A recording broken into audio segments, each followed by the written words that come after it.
વડોદરા ગ્રામ્ય એલસીબી દ્વારા દારૂનો મોટો જથ્થો ઝડપી પાડવામાં આવ્યો છે। વડોદરા ગ્રામ્ય એલસીબી પોલીસ દ્વારા વિદેશી દારૂનો મોટો જથ્થો ઝડપી પાડવામાં આવ્યો છે।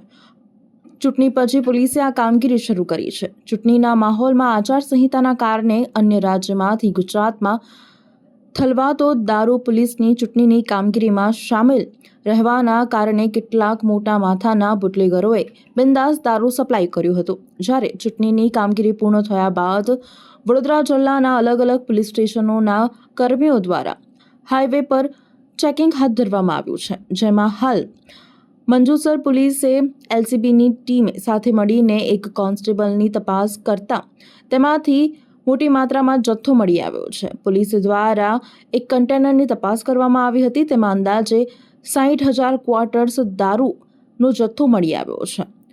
અંદાજે તેની કિંમત 1 કરોડથી વધુ હોવાનું મનાઈ રહ્યું છે। મંજુસર વિસ્તારમાં એલસીબીની ટીમે ટોલનાકા પાસે કન્ટેનર અટકાવ્યું હતું। રાજસ્થાનના ડ્રાઈવર ગોપાલરામ બિસ્નોઈ ને પોલીસે ધરપકડ તેની કરી લીધી છે। ગોવાથી ગુજરાત દારૂ સપ્લાય નેટવર્કનો ખુલાસો પોલીસે કર્યો છે અને તેની તપાસ કરવામાં આવી રહી છે। કુલ 1 કરોડ 63 લાખનો મુદ્દામાલ હાલ પોલીસે કબજે કરી વધુ તપાસ હાથ ધરવામાં આવી રહી છે।